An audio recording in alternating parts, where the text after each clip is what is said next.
All right. Welcome to Bunk Hits. I'm your host, Fungi. You're tuned into the channel where we dive deep into music history, philosophy, production, theory, and of course, underground music radio streams. So tune in on weekends for a lineup of underground and unsigned artists. Music that you won't hear anywhere else. During the week, we get into music production, theory, philosophy, and we try to inject meaning into the bunk art forms we consume every day. So if that's your vibe, be sure to like, subscribe, and hit the notification bell so you don't miss out on any content. Today, we're going to do a deep dive into a little concept that I've been working on that's been shaping our approach to music over here. And that is bunk rock. So bunk rock is like a play on punk rock and the word bunk. And bunk is like street slang. It means something that's like lacking or weak or impotent or just that can be disregarded. So think of it as the opposite of dank. But in this context, we're using bunk to describe the current state of music. How so much of what we hear lacks any revolutionary edge.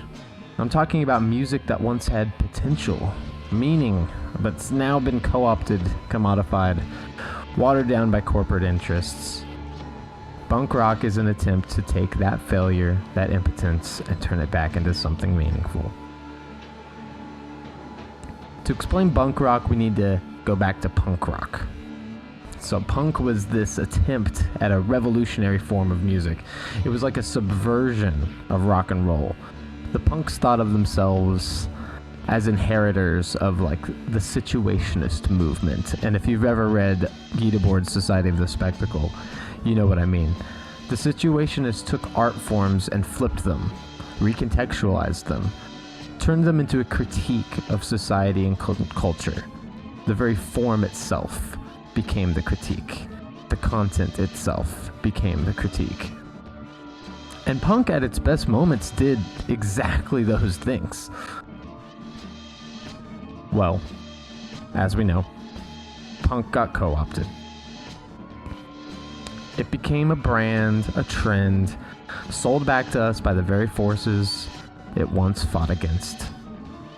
But you know, that's where bunk comes in, and bunk rock, and post-punk, bunk wave, any of those. It's a twist on this history. It's an inversion, a self-aware response to the fact that music is no longer inherently revolutionary. We're living in a time where even the most anti-establishment art and music is being absorbed into the machine. So bunk rock takes that and makes it the point. We know the revolution isn't in the music anymore. And that's why we can take these forms and inject them with a kind of radical content that hits harder than the music itself or the message would separately. So let's take an example of how bunk rock gets made. You can take something like exotica. Okay, that's a genre that emerged in post-World War II America.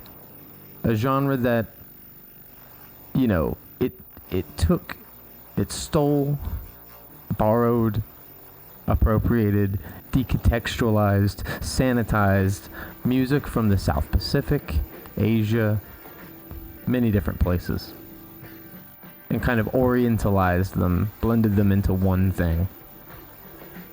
Turned it all into a cocktail lounge ambiance for suburban parties in the 1950s.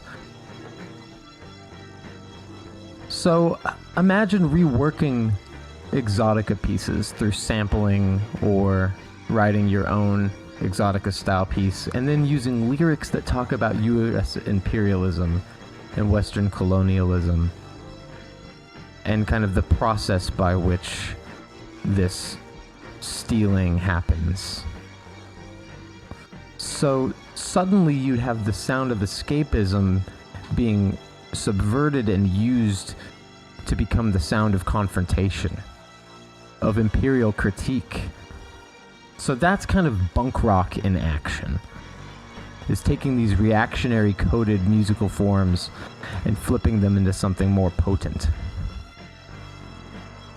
So now let's move on to like other avant-garde revolutionary musics right now. In the DIY scene, you'll find two ends on the spectrum. And it's not necessarily these two genres, but these two genres kind of encapsulate the spectrum of underground. On one end, you get the free improvisation crowd. And these are really talented, really hardworking musicians, often classically trained or trained in jazz or just at the academy. And they use their skills to create something very new and raw and spontaneous and complex, often on the spot, improv. On the other end, there's harsh noise. Now, it's not that these people aren't hardworking and don't spend a lot of time and practice and, develop their techniques. It's just that it comes more out of the punk ethos. It rejects the formal training, and it uses more electronics and samples and distorted sounds to make a more emotionally resonant piece than a more intellectually stimulating one. Not that either can't be intellectually or emotionally stimulating, it's just it kind of comes from different angles. They both aim to break tradition, but what they end up with is often just this meaningless noise. I mean, then that's the point. It's bunk in its own way. So free improv tries to sound spontaneous, but it's always overdetermined by the musician's expertise. And harsh noise tries to sound unique by achieving new textures, new forms, without using any instruments at all sometimes. So the techniques are totally new. There's no tradition to draw from. But these often become less important, the noises and the techniques. It's more of like the shocking name of the group or the performance. Sometimes it's like a performance art piece. There'll be somebody, bleeding on the ground, doing some kind of ritual magic with these sounds, kind of invoking some kind of devilish response. And it's very exciting to be there and see. But it's more marketing than kind of a new style, because it all kind of blends into one noise. And that's kind of the point I'm making, is that the free improv guys, they use their instruments and their technique and they make noise.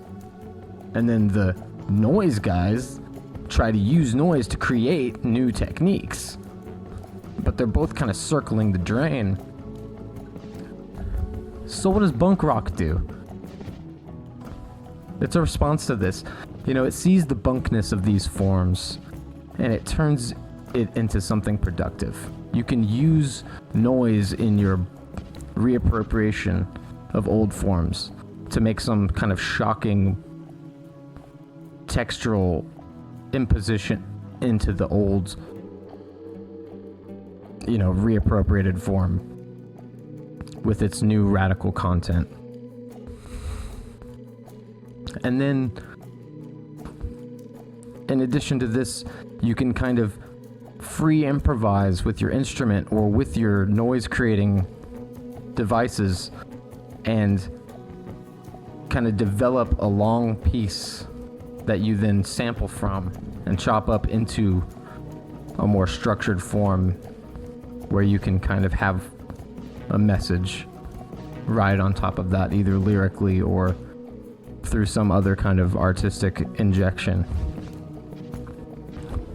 And so Bunk rock takes the old forms, whether it's exotica, free improv, noise, pop, or indie. We'll get into that. And it injects meaning, political context, and critique into it. So, on the other end of the spectrum from this avant-garde underground is a completely different world, a completely different dichotomy. But they're also circling the drain. And that is the world of pop and indie. Now, pop is all about repeating the past and recycling old ideas to create something safe and profitable. It's reactionary.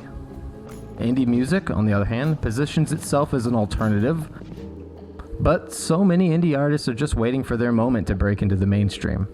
They self-censor, playing it safe, so that maybe one day they can be the next big act.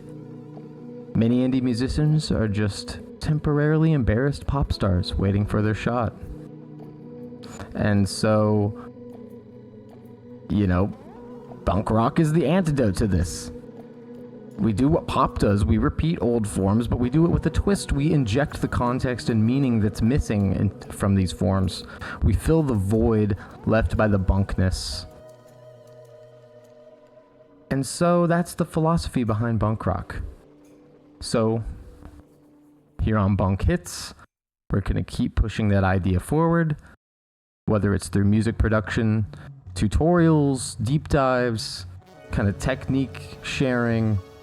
We're going to talk about music history, philosophy, and we're all about taking the sounds that you know and flipping them into something real with meaning. And if that resonates with you, make sure you hit the like button, make sure you subscribe, turn on the notifications so that you never miss an episode or a stream. This is the Bunk Hits radio broadcast, and we are just getting started. Thank you so much.